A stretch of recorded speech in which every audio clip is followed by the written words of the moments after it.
You're not part of this family anymore." That's what my little sister said, into a microphone, in front of 70 people at my father's 65th birthday party. She was standing under a chandelier, holding a champagne flute like she was announcing a raffle winner. People clapped. They actually clapped. And I just stood there in the middle of a ballroom I paid for, surrounded by people I once called family, feeling like the floor had just vanished from under me. Let me back up. My name is Julian. I'm 36, single, and for the past 12 years, I've been the family fixer, the one who paid off my dad's lawsuit to avoid bankruptcy, the one who invested my own money to save the family's real estate company when the 2008 crash wiped us clean, the one who paid my sister's tuition, my brother-in-law's failed startup debt, and my mom's experimental treatment that turned out to be a 3-week spa retreat in Sedona. They always had a reason, and I always said yes, because I thought that's what family did. The birthday party was my idea. I rented the Grandview Ballroom in downtown Austin, flew in my father's favorite jazz quartet from New Orleans, even ordered a cake shaped like the company's first office building. I wanted to celebrate him, honor the man who built everything, but I should have known. Something felt off the moment I walked in. My sister Melina, dressed like a CEO's wife and not the junior VP she barely earned, barely looked at me. My mom smiled, tight and rehearsed. My dad didn't even say hello, just raised his glass and kept talking to some city councilman.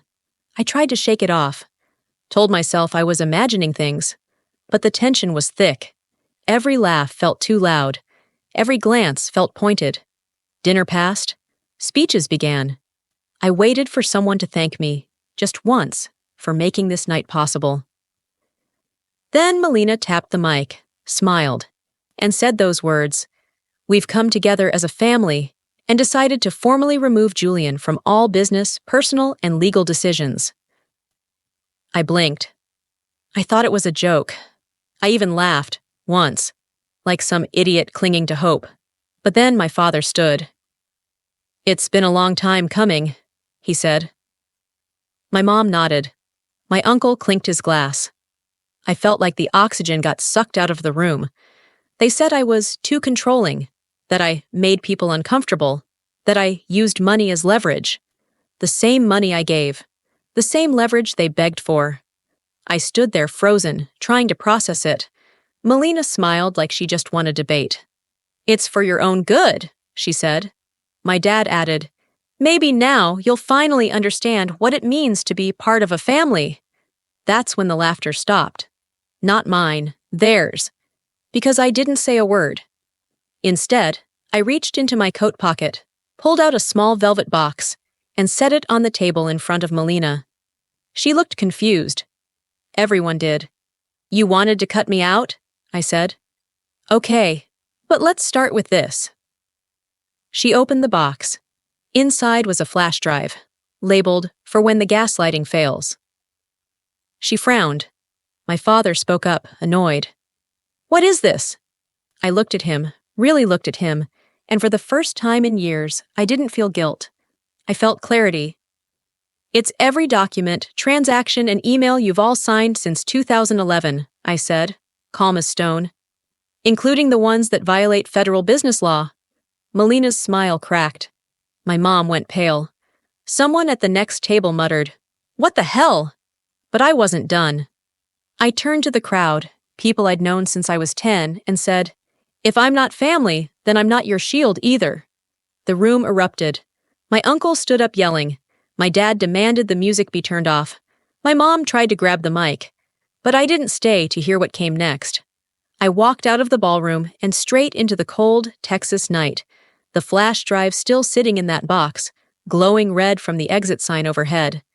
And just as the doors closed behind me, my phone buzzed. It was from our corporate lawyer. One sentence. "Julian, your father just filed to freeze the company's main account. He's trying to lock you out." I smiled. He didn't know I'd already moved it. And the best part? Melina signed off on it, last week. I didn't sleep that night. After walking out of the ballroom, I drove aimlessly through Austin, past high-rises I helped build, shopping centers that bore our family's company logo, everything I poured my life into. The city felt smaller somehow, like I had outgrown it. Or maybe I had finally seen it for what it really was, a monument to everyone else's comfort, built with my sacrifice. I parked by the lake just before midnight, that same spot Dad used to take me fishing when I was a kid. Back when I thought love was unconditional. Back when I still believed in him. I sat in the silence, gripping the steering wheel as the lawyer's message echoed in my head. They froze the company's account. It didn't even sting. What stung was the realization that they weren't just cutting me off. They were erasing me. By morning, they'd already changed the access codes to the downtown office. My keycard didn't work. My emails were locked. My assistant texted, confused, asking why she was told to redirect all calls to Melina's line. They didn't even have the decency to warn her.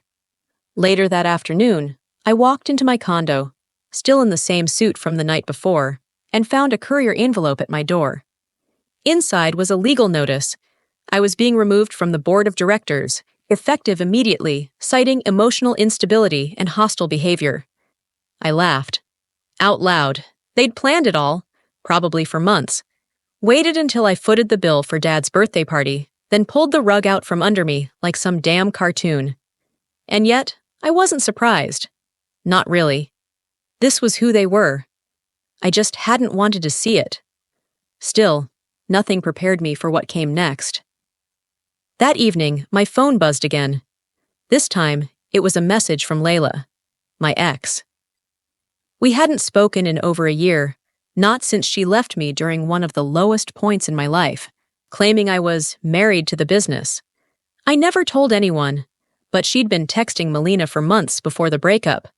Layla's message was short. Saw the post. Are you okay? I blinked. Post? I opened Facebook, scrolled, and felt my stomach drop.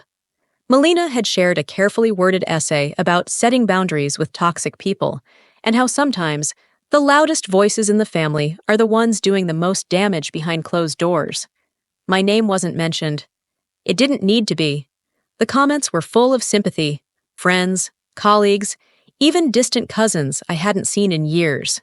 You're so brave for speaking out. Families can be so cruel. Sending you love. I felt sick. They were rewriting the story, recasting me as the abuser, the unstable one, the dangerous one, and people were eating it up. I opened my laptop, pulled up the master folder I'd compiled months ago, just in case. Every bank transfer, every forged signature, every shady deal I covered up to protect the company name. I stared at the files. I could blow it all up right now.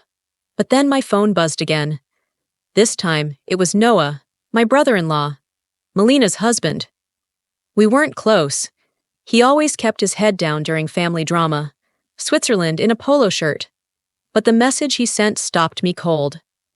I think I found something, and I don't know what to do. Attached was a PDF. I opened it. My heart skipped. It was a loan application, in my name, $500,000. Approved 6 weeks ago, co-signed digitally by me. Except, I never signed it. I checked the signature. It looked identical to mine, but I knew every stroke, every loop. It wasn't mine. They had forged my name. Melina had forged my name. And the worst part? The loan wasn't for the company. It was for her personal investment fund, one I never agreed to be a part of. I stared at the screen as the pieces clicked into place. The party, the account freeze, the smear campaign. They didn't just want me gone. They wanted me ruined. My phone lit up again. If you want the rest of it, Noah wrote, meet me tomorrow. But not at home. She can't know I talked to you. And just like that, the game changed. They thought I'd walk away quietly. But now I had proof. And Melina? She had no idea what was coming next. The next morning, I sat in my car outside a bakery in East Austin, hands wrapped around a coffee I wasn't drinking. The heat from the cup didn't reach the ice crawling through my chest. I was waiting for Noah, Melina's husband, the brother-in-law who'd never once stepped into the battlefield. Until now. He arrived 15 minutes late, hoodie pulled over his head, sunglasses on like he was hiding from more than just the sun. He slid into the passenger seat without a word, pulled out a flash drive from his coat, and handed it to me like it was radioactive. "No backup?" I asked. He shook his head. "I'm not stupid. I emailed it to myself, too. But if Melina finds out—" "She will," I said, pocketing the drive. "She always does." He looked down at his hands. "You need to see what's on that. I thought she was just pushing you out.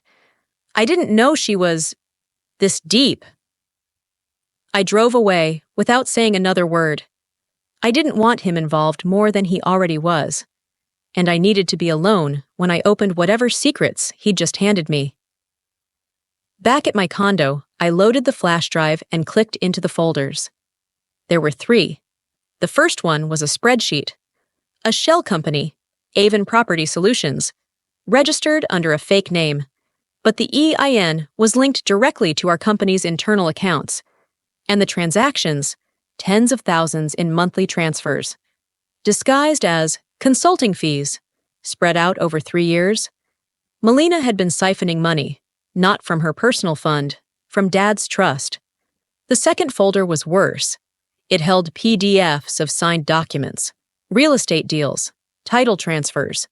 But the signatures weren't just mine, they were Dad's. Except he hadn't signed them. I checked the dates. One was from 6 months ago, when Dad was in the hospital, half conscious from surgery. There was no way he could have authorized anything. She had forged his signature, too. And the final folder? It was a recording, no label, no timestamp. I hit play. Melina's voice filled the room, calm, controlled, deadly. "He doesn't even check the accounts. If I time it right, I can move everything to the holding company before he notices. Julian's too arrogant to see it coming. And Dad? He'll sign whatever I put in front of him. He always has." Then another voice, soft, hesitant. It was my mother.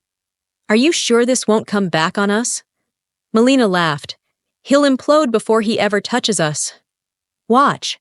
All we have to do is make him look unstable. He's already halfway there." I paused the recording. The blood in my ears was louder than my thoughts. They weren't just cutting me off. They were building a noose and putting my name on it. They planned everything. Every public statement. Every legal move. Even the posts online painting me as emotionally unwell. They were preparing to make me look dangerous. Unfit. Like a threat. So when they stole everything, no one would believe me. I should have felt rage. But what I felt was deeper than that. It was resolve. I opened my email and forwarded the files to my lawyer, my private banker, and 2 journalists I trusted. I attached a note to each. "Verify everything. I'll go on record when you're ready."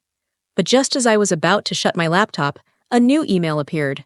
Subject line, "Urgent," from Cassie S. Cassie. My dad's old assistant.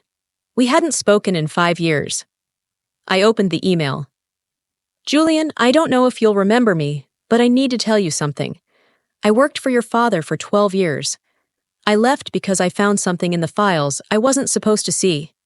It wasn't just Melina. Your dad knew. He signed off on it all. Call me." I froze. I scrolled back to the forged documents. The hospital dates. The scribbled signatures. They weren't fake. He hadn't been tricked.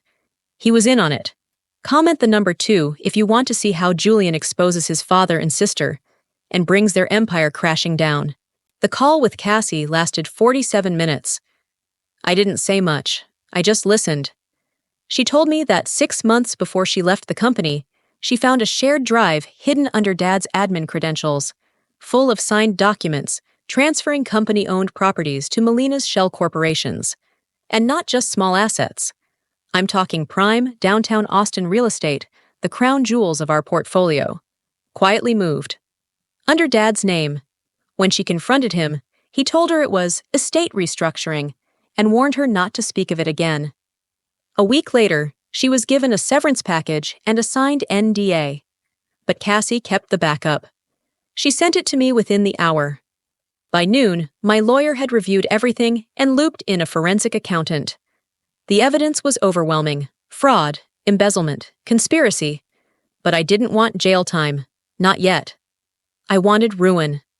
I wanted them to feel every brick crumble, every lie turned inside out, every "we did this for the family" burned to ash. So I started the clock.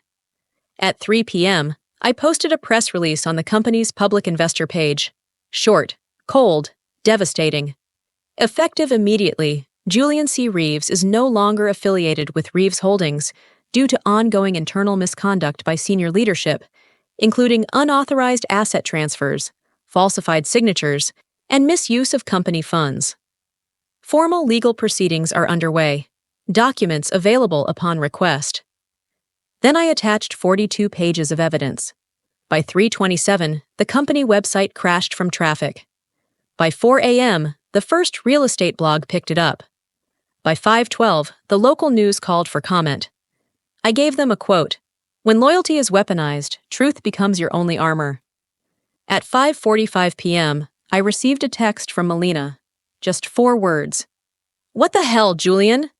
I didn't reply. By 6 o'clock, I was sitting across from Noah again, this time at a law office. He'd filed for legal separation. He wanted nothing from her. Just out. He left the office with a copy of the folder I gave him, everything she'd hidden from him. I watched him walk away, lighter, like someone who'd just peeled off a mask. And then, the final piece. Dad. I knew he'd never reach out directly. He didn't do confrontation. He did control.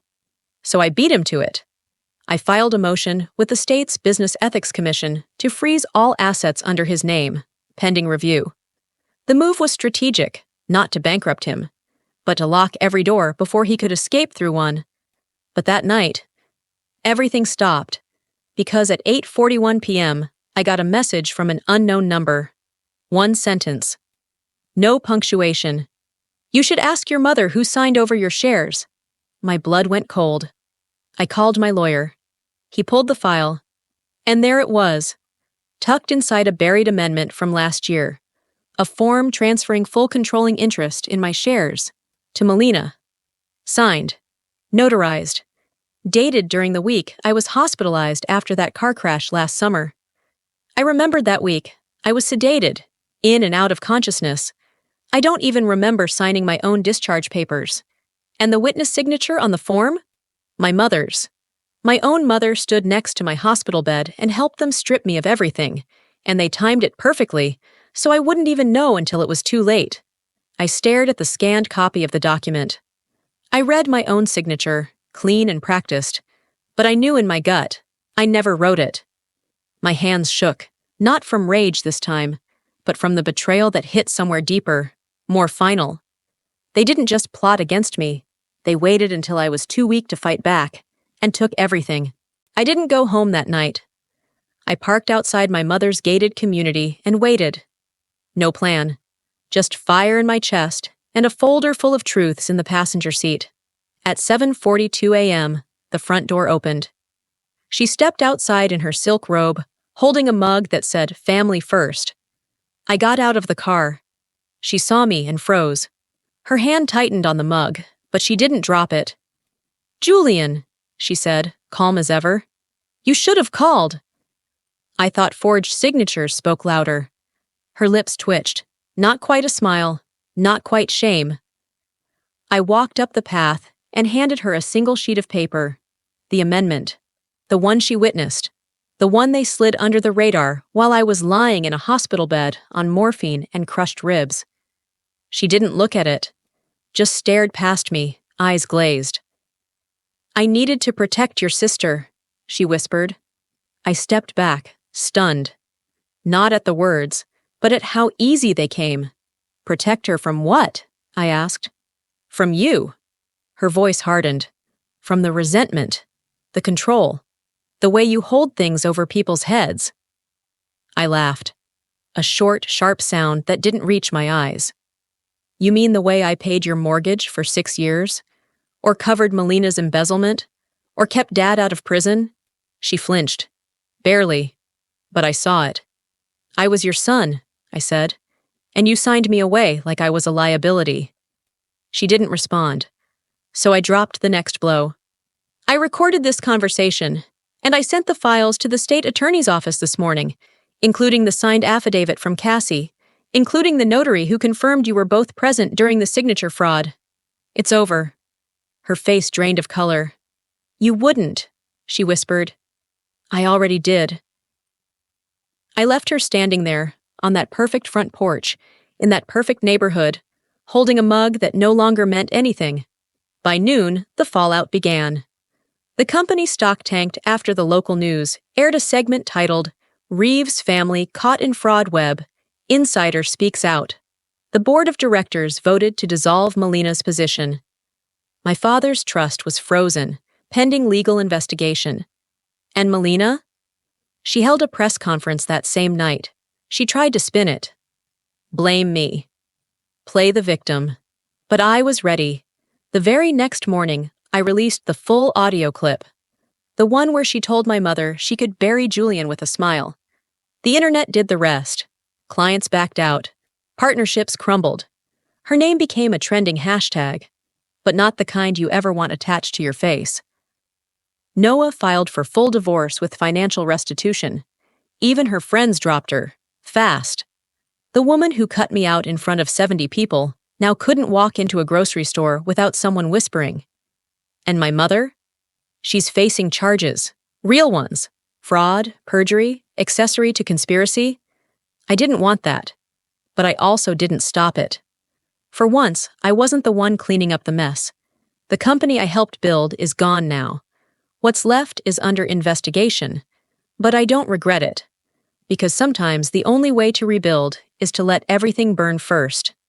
As for me, I moved to a small mountain town 3 states away, bought a cabin, started consulting quietly for other family-run businesses, ones still worth saving. And last week, something happened that I didn't expect. I got a letter in the mail, no return address, no signature, just 5 words. I'm sorry, you were right. I don't know who sent it, and maybe I don't need to, because this isn't about revenge anymore. It's about release. They thought I was the problem, but I was the foundation. And when they tore me out, the whole damn house collapsed. Comment the number 1 if you felt that collapse, and want more stories like this. Don't forget to hit subscribe. You're not alone in rebuilding.